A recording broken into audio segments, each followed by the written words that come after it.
मनाविरुद्ध लग्न भाग 31. सर्च करायला टाकलं, पण जसं ते नाव सर्च होऊन समोर आलं तसा त्याचा राग मस्तकातच गेला. रुची, त्याची जोरात हाक. आता पुढे. रुची. विक्रमने तिला पुन्हा हाक दिली रागातच. जा बाई, शर्ट दे त्याचा शोधून. मिळाला नाही वाटते अजून. त्याला ऑफिसला उशीर झाला तर अख्खं घर डोक्यावर घेईल तो. मी निघते आता मेसवर. लवकर शर्ट शोधून नाश्ता करायला लाव त्याला. निर्मला विक्रमचा पॅक केलेला टिफिन ठेवत बोलल्या. रुची, मी आवाज देतोय ना? ऐकू येतोय ना? विक्रम रूममधून रागातच बोलला. हो आले विक्रम. रुची शेवटची चपाती तव्यावरून काढत घाईत गॅस बंद करत बोलली. विक्रम, काय आहे? एका शर्टसाठी एवढा का ओरडत आहेस? मी सांगितलं ना कपाटाच्या वरच्या साईडला बघ म्हणून. रुची ही जरा मोठ्याने बडबडतच रूममध्ये आली. ती विक्रमकडे न बघता सरळ कपाटाजवळ गेली. एवढा पसारा करत असतात का एका शर्टासाठी? मी कालच कपाट व्यवस्थित लावलंय, पण त्याच्याशी काय घेणे देणे आपल्याला? पूर्ण कपाट बिस्कटून टाकलंय. ती बडबडत करत शर्ट शोधत होती. तिलाही तो मिळत नव्हता. कसा मिळेल? विक्रमला तो कधीचाच सापडून त्याने तो घातलाही होता. पण रुची मॅडमने रागात बघितलंच होत कुठे होतं त्याच्याकडे. विक्रम दरवाजा लावला आणि त्याच्याकडे वळला. दरवाजा लावायचा आवाज आला तशी ती मागे वळली. तिला समोर विक्रम दिसला आणि त्याच्या अंगावरचं ब्लॅक शर्टही. हे काय शर्ट? मिळालं तरी ओरडतो आहेस एवढा? रुची ही रागातच बोलली. विक्रम अगदी तिच्यासमोर येऊन उभा ठाकला. तो असा तिच्यासमोर का आलाय तेच तिला कळेना. ती गोंधळून त्याच्याकडे बघत होती. या गोळ्या कशाच्या आहे रुची? विक्रमने ते गोळ्यांचे पॅकेट एका हाताने वर करत तिला विचारले. कोणत्या गो?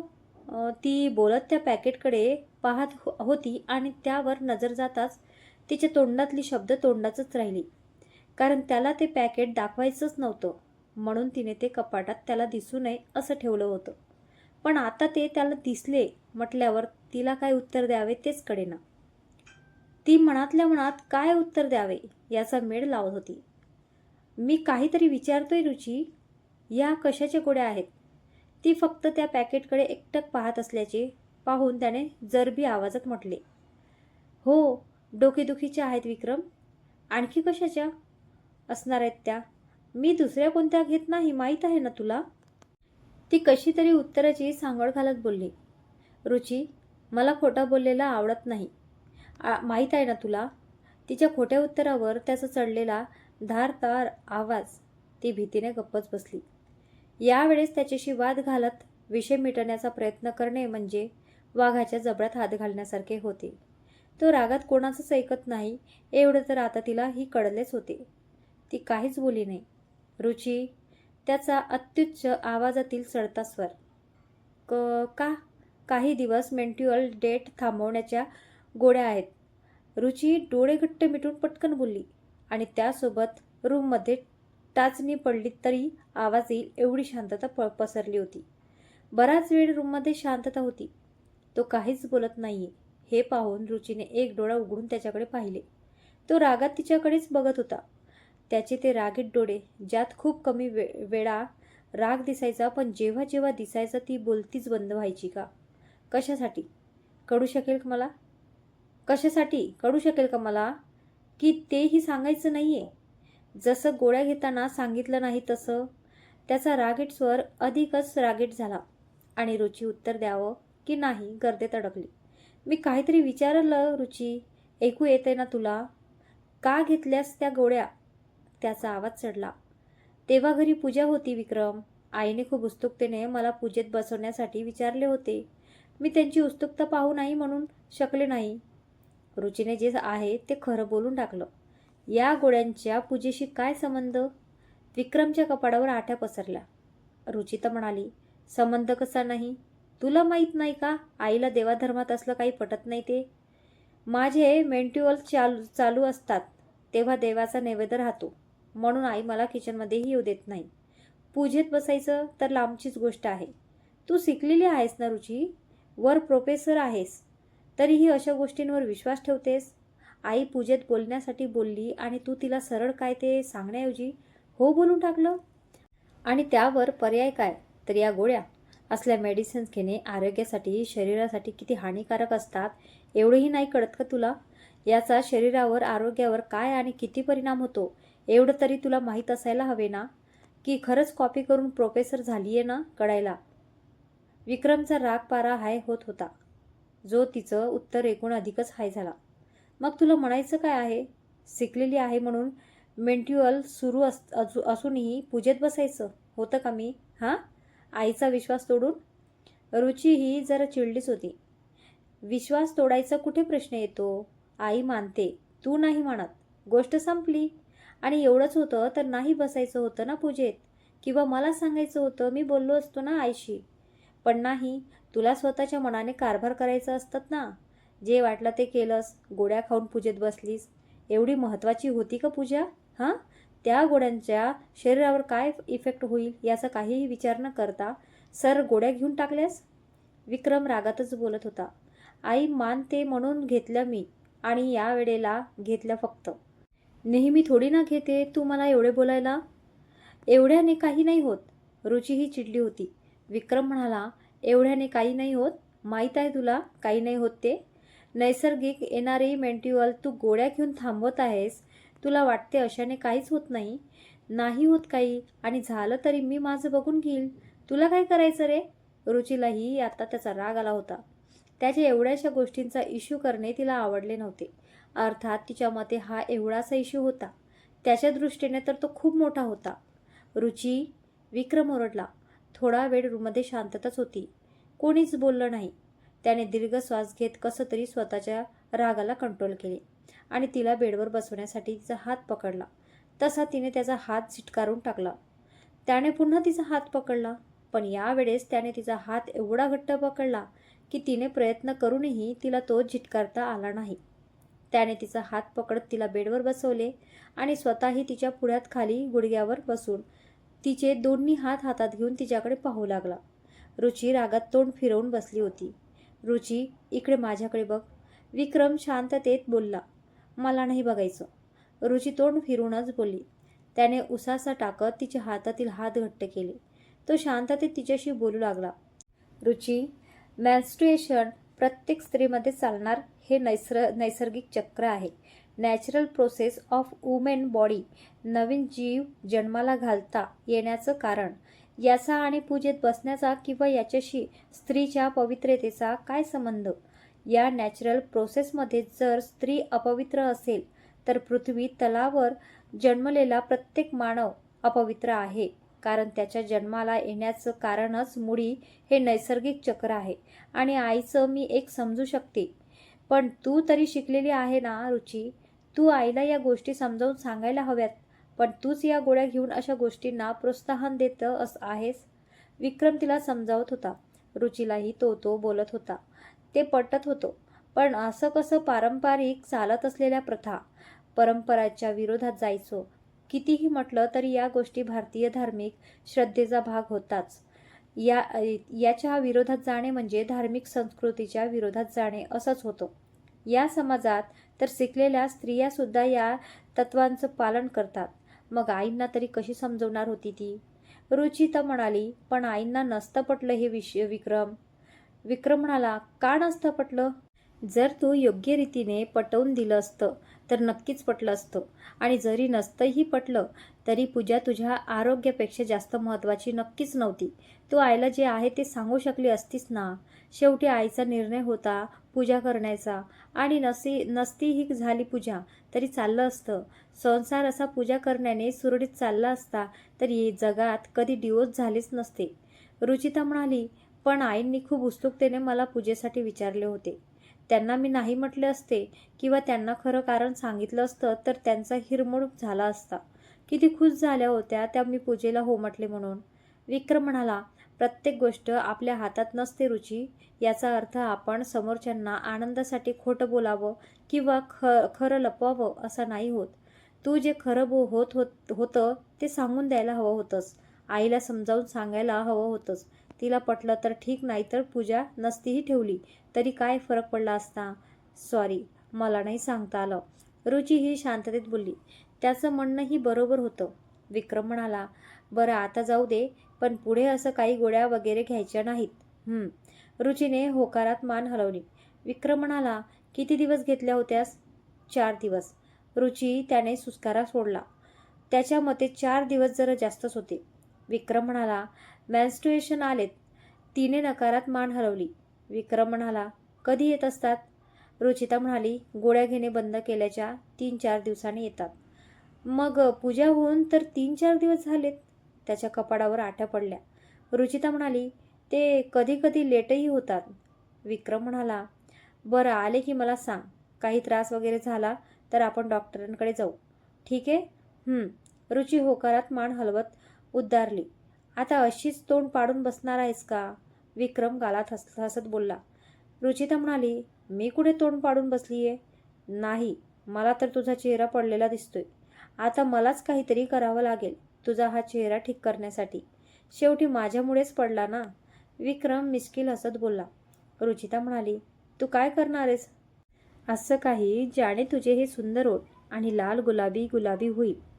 I love your pink lips and pink colour on your cheeks. Vikram तिच्या ओठांवरून गालावर अंगठा फिरवत बोलला. चेहऱ्यावर मिश्किलपणा होताच. विक्रम, असं काहीच करायचं नाही. नाही पडलंय माझं तोंड, हे बघ. त्याच्या गालावरील हात काढून ती बोलली. पण त्याच्या नुसत्या बोलण्यानेच चेहऱ्यावर गुलाबी झालर पसरली. विक्रम म्हणाला, असं कसं? त्याशिवाय तुझा चेहरा कसा नीट होईल? माझा चेहरा नीटच आहे विक्रम. उगाच जवळ येण्याचे बहाणे नको करूस. रुची स्वतःला त्याच्यापासून दूर सारत बोलली. नाहीये नीट. मला एक किस करू दे, म्हणजे तो नीट होईल. विक्रम तिच्या जवळ सरकत म्हणाला. रुचिता म्हणाली, अजिबात नाही विक्रम. मला अजिबात किस करायची नाही. माझा अजून देवाला नैवेद्य दाखवायचा राहिलाय. देवापेक्षाही या नवऱ्याला प्रेमाचा नैवेद्याची जास्त गरज आहे. मला एक किस दे, मग हव्यात त्या देवाला नैवेद्य दाखव. विक्रम तिला जवळ ओढत बोलला. तुला काहीच मिळणार नाही. प्रत्येक गोष्टींवर किस मागतो. मला जाऊ दे. तिने त्याच्या कवेतून सुटण्यासाठी धडपड करत म्हटले. विक्रम म्हणाला, अगं किसच मागतोय फक्त. त्याच्या पुढेही प्रोसेस असते. पण त्याविषयी बोललो का मी कधी? ती खूप प्रयत्न करत होती, पण त्याच्यापासून तिला सुटता येत नव्हते. विक्रम म्हणाला, हे बघ, तू काहीही केले तरी तुला सुटता येणार नाहीये. त्यापेक्षा मला किस दे आणि जिथे जायचं तिथे जा. रुचिता म्हणाली, विक्रम, स्टॅच्यू. काय? विक्रम गोंधळून स्टॅच्यू स्टॅच्यू स्टॅच्यू स्टॅच्यू. रुची त्याच्याकडे बोट करत बोलली. तसा विक्रम जसा होता तसाच थांबला. स्टॅच्यूसारखा.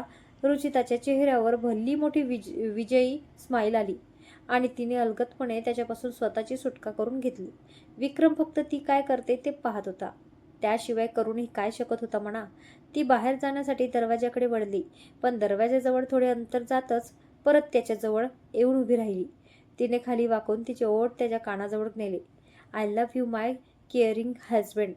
कानाशी बोलत तिने अलगद तिचे नरम ओठ त्याच्या गालावर टेकवले. Statue over. ती त्याच्या कानाजवळ परत ओठ नेत पुटपुटली. रुची. ओव्हर म्हणताच तो तिला पकडण्यासाठी सरसावला, पण ती त्याच्या पकडमध्ये येण्याआधीच निसटली आणि हसतच रूम बाहेर पडून गेली. ती गेली तसे त्यालाही तिचे हसूच आले. त्याचे हात त्याच्या गालावर गेले तसे त्याच्या चेहऱ्यावरचे हास्य द्विगुणितच झाले. वेडी. तो हसतच पुटपुटत त्याच्या ऑफिसच्या तयारीला लागला. निर्मला म्हणाली, अगं रुची, मला सांगायला हवे होते ना तू. मी कशाला पूजा वगैरे एवढा घाट घातला असता मग? काय आई, काय सांगायला हवे होते? रुचिताला त्यांना काय बोलायचे ते समजले होते, तरी ती न समजल्याचा आव आणत निर्मलाने सुस्कारा टाकला. रुची, हे बघ, मी तुला आधीही सांगितले की तू तुझ्या सर्व गोष्टी मला मन मोकळेपणाने सांगू शकतेस. एका आईला आपली मुलगी सांगते तशी. हां, तू जर मनापासून मला आई म्हणत असशील ना, तर निर्मला बोलल्या. त्यांच्या बोलण्यातून नाराजी स्पष्ट जाणवत होत्या. नाही आई, असे का बोलत आहात? मी खरंच तुम्हाला मनापासून आई मानते. माझ्या आईला तर मी कधी बघितलं नाहीये, पण तुमच्या रूपात खरोखर मला माझी आईच मिळालीये. ते तर तुम्ही खूप उत्सुकतेने विचारले होते, म्हणून मी नाही म्हणू शकले नाही पूजेसाठी. आई म्हणाली, अगं पण रुची, स्वतःचं नुकसान करून दुसऱ्याच्या आनंदासाठी असं खोटं बोलू नये. कधी कधी ते ठीक असतं, नेहमीच नाही.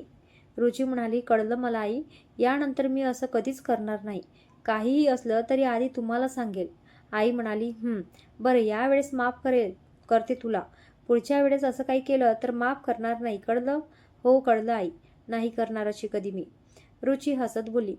हा विक्रम पण ना, याला कुठली गोष्ट कोणाला सांगावी तेही कळत नाही. आईला याविषयी बोलायची काय गरज होती याला? मिटलं होतं ना आता ही मॅटर. परत कधीच गोड्या घेणार नाही हेही सांगितलं त्याला. पण नाही, याला स्वतःचं लेक्चर द्यायचं असते कोणाला ना कोणाला तरी. मला तर कळत नाही लेक्चर मी आहे की हा माझ्यापेक्षा लेक्चर तर हाच ते देत फिरत असतो. कधी सौम्याला तर कधी प्रियाला, तर कधी मला, तर कधी आईला. इडियट कुठला. रुची मनातच विक्रमला शिव्या देत होती. विक्रम संध्याकाळी घरी आला तशी सर्व जेवायला बसली. रिझल्ट कशी आहे प्रिया तुझा? विक्रमने जेवताना डायनिंग टेबलवर विचारले. प्रिया म्हणाली, माहीत नाही दादा, पण इतक्यात लागेल आता. विक्रम म्हणाला, एवढ्या दिवस कॉलेजला सुट्ट्या होत्या, तुला कमीत कमी CAचे क्लासेस तर लावायला हवे होते ना. मी तुला बोललो होतो क्लासेस लाव म्हणून. प्रिया म्हणाली, मला CA नाही करायचं दादा. मी तुला आधीही बोलली आहे, मला MBA करून मॅनेजमेंट कन्सल्टंट व्हायचे. विक्रम म्हणाला, पण त्याला वेळ लागतो प्रिया, सोबत मेहनत आणि जिद्दही पाहिजे. तुला क्लायंट हँडल करता यायला हवे, त्यांच्याशी कॉन्फिडन्सने संवाद साधता आला पाहिजे. तेव्हा कुठे एखादी कंपनी आपल्याला अप्रोच करते. प्रिया म्हणाली, मला माहीत आहे दादा.